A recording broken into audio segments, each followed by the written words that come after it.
जैसा अधिकतर प्राय होता है, कभी कोई बिरला पूर्व जन्म का ऐसा भजनानंदी कि उसको समस्त वैभव प्राप्त हुआ लेकिन वो आसक्त नहीं है, वो भगवान, वो बात एक अलग है। एक बिल्व मंगल जी बहुत बड़े महापुरुष हुए हैं, उनको बिल्व मंगलाचार्य कहा गया, पर वो पहले वैश्या में आसक्त थे। अब अनुकूल शरीर या पदार्थ या घटना परिस्थिति, इसमें मन आसक्त होता है, आपको पता है।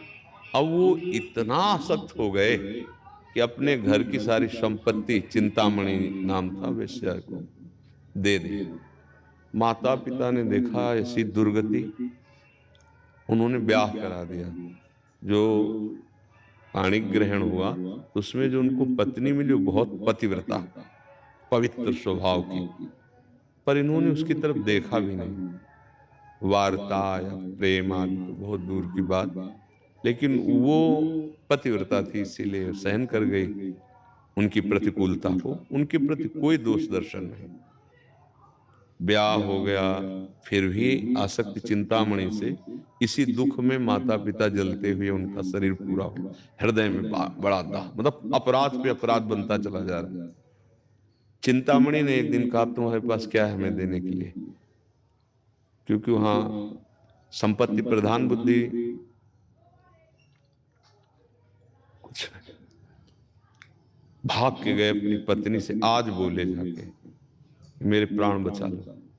यदि चिंतामणि मेरी तरफ ना दे, आसक्ति, जैसे व्यसन में आसक्ति, शरीर में आसक्ति, शरीर संबंध में आसक्ति, अनुकूलता में होती। पत्नी ने कहा, क्या सेवा मैं कर सकती हूँ। अब मेरे पास सुहाग का मंगल सूत्र रह गए, एक दो चिन्ह, वो भी ले लीजिए आप।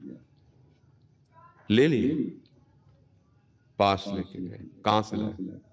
उसने कहा, मेरी जो पाणी ग्रहण किया था पत्नी, उसने, उनका धिक्कार तुम्हारे जीवन को। अपने जनों से कहा, इसको बाहर करो यहां से धक्का लगा के।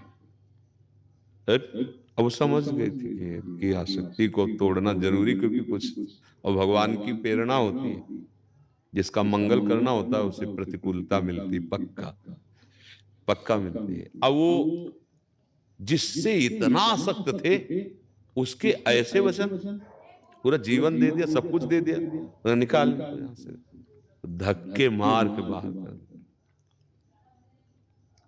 अब अंदर से बड़ा शोक हुआ कि अरे, न माता पिता की सेवा बनी, इतना प्यार करने वाली पत्नी का, मेरा जीवन कितना पाप में है, कितना निकृष्ट मेरा जीवन है, हाय अब क्या करूं। मतलब आग जो हृदय की, वो वही जानता है जिसकी आसक्ति होती है, जिससे आसक्ति है वो ठुकरा दिया।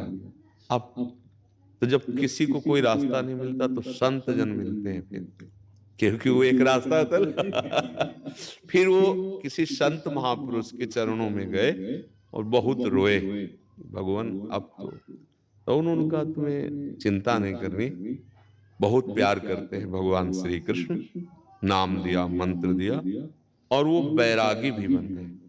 क्या था ही नहीं कुछ संसार में, चित्त की शांति भगवान के चरणों में होगी, ऐसा। वर्ष 2 वर्ष उस आश्रम में रहकर बढ़िया साधन किया, क्योंकि दुखी चित्त था ना, अब उसको तो कुछ चाहिए, तो भगवान का सहारा मिला। अब वहां से उन्होंने कहा कि मैं वृंदावन जाना चाहता हूं, क्योंकि जिनका हम नाम जप कर रहे हैं, जिनके अब हमारा कोई है नहीं, तो मैं उन्हीं के धाम में जाकर रहूंगा। तो संत भगवान जो गुरुदेव थे, आदेश कर दिया, वहां से चले वो, तो कुछ ही कोस चले होंगे, देहाती भाषा में 3 किलोमीटर को एक कोस कहते हैं ना, वो कोस चले होंगे। तो वहां एक मंदिर दिखाई दिया, तो सोचा यहाँ मध्याह्न विश्राम कर लें। तो वहां कोई 9 वधू आई थी मंदिर में पूजा करने, प्राय माताएं बहने जाती रहती। तो अब भगवत पूजा में तो घूंघट तो रखा नहीं जाएगा, तो ऐसे करके मन, जी ही उसको देखा तो उनको पूरी चिंतामणि की आसक्ति थी ना, पूरा चेहरा चिंतामणि जैसा दिखाई, फिर पागल हो गए। आसक्ति एक अपना स्वरूप है, आसक्ति का बड़ा प्रबल रूप है।